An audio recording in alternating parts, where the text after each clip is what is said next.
पावन धरा को कोटि कोटि नमन करते हुए आप सभी बहनों और भाइयों का मैं हृदय से अभिनंदन करता हूं, स्वागत करता हूं।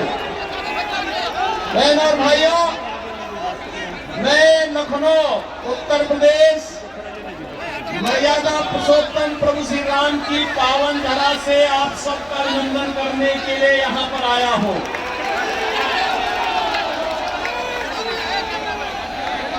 और इसलिए मैं आया हूँ क्योंकि 500 वर्षों का इंतजार समाप्त करके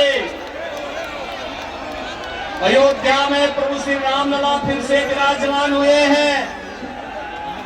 तो स्वाभाविक रूप से मां जानकी के मायके के नाते सर्वाधिक खुशी आप लोगों को हुई है। बहनों और भाइयों, अयोध्या में प्रभु राम के विराजमान होने का मामला हो या फिर भारत का दुनिया के अंदर सम्मान दिलाने का कार्य, भारत की सुरक्षा को पुख्ता करने का कार्य हो या भारत के अंदर आतंकवाद और नक्सलवाद की समस्या का स्थायी समाधान, विकास के बड़े बड़े कार्य देखने हो, तो यहाँ पे गिरिराज जी का करिश्मा भी आपने देखा कि बरौनी का बंद कारखाना 20 वर्षों से बंद कारखाना फिर से चालू हुआ और यहाँ की रिफाइनरी भी आज इसका विस्तार इस रूप में कर दिया गया कि नए रूप में आपके सामने आई है। बहनों और भाइयों, रेलवे का हो, हाईवे का हो या फिर हर घर नल की योजना जैसी योजनाओं के माध्यम से गरीब कल्याणकारी योजनाओं के रूप में आज भारतीय जनता पार्टी और एनडीए की सरकार मोदी जी के नेतृत्व में एक नए भारत का दर्शन करा रही है। तो नए भारत का नया बिहार भी बनना चाहिए कि नहीं बनना चाहिए?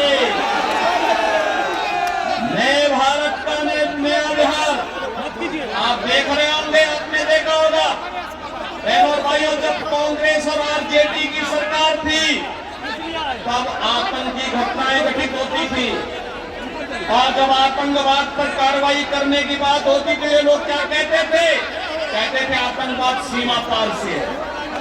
एक ही बहाना होता था, सीमा पार से आतंकवाद।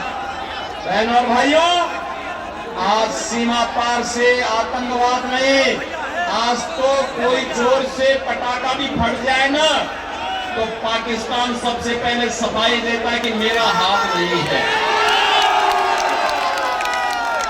जब मजबूत सरकार होती है तो ऐसे ही दुश्मन अपनी औकात पे रहते हैं।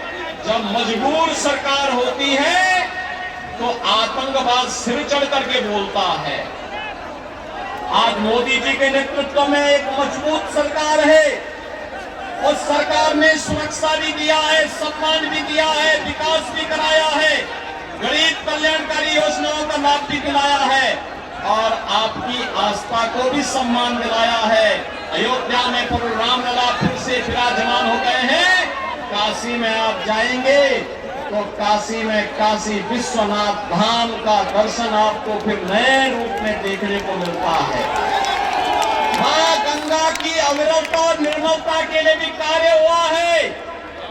तो जदयू और बीजेपी की सरकार बिहार के अंदर बाढ़ की समस्या का स्थायी समाधान के लिए भी निरंतर कार्य कर रही है। बहनों और भाइयों, भारतीय जनता पार्टी आज अपने सहयोगी दल जदयू, लोजपा और अपने अन्य सहयोगी दलों के साथ मिलकर के इस चुनाव में इसलिए आई है कि मोदी जी के नेतृत्व में 10 वर्ष में हमने एक आधार तैयार किया है विकसित भारत का। विकसित भारत की संकल्पना को साकार करने के लिए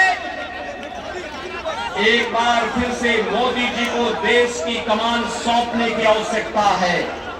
अब तक 3 चरणों के चुनाव हुए हैं और देश का सबसे बड़ा राज्य उत्तर प्रदेश है, 80 लोकसभा सीट है और हमने तो तय किया उत्तर प्रदेश वासियों ने कि 80 की 80 लोकसभा सीट पर कमल खिलाएंगे, मोदी जी को 80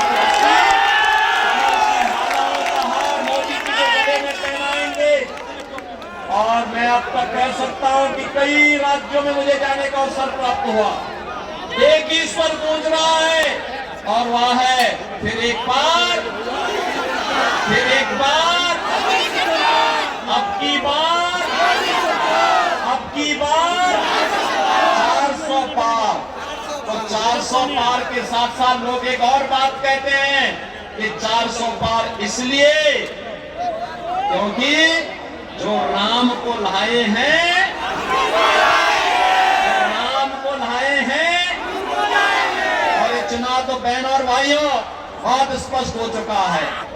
राम भक्तों और राम द्रोहियों के बीच में चुनाव जा चुका है।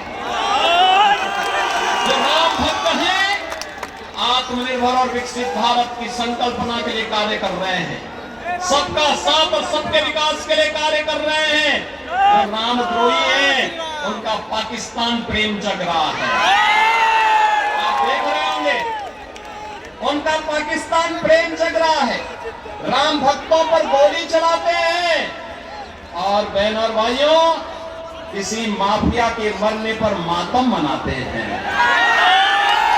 ये लोग राम भक्तों पर गोली चलाने वाले लोग रामद्रोही क्या सत्ता में जाएंगे क्या? इनको जाने का अधिकार होना चाहिए क्या? और भाइयों बिहार में लालू जी के नेतृत्व में कांग्रेस और लालू जी के राज में बिहार में अराजकता चरम पर पहुंची थी। नक्सलवाद और आतंक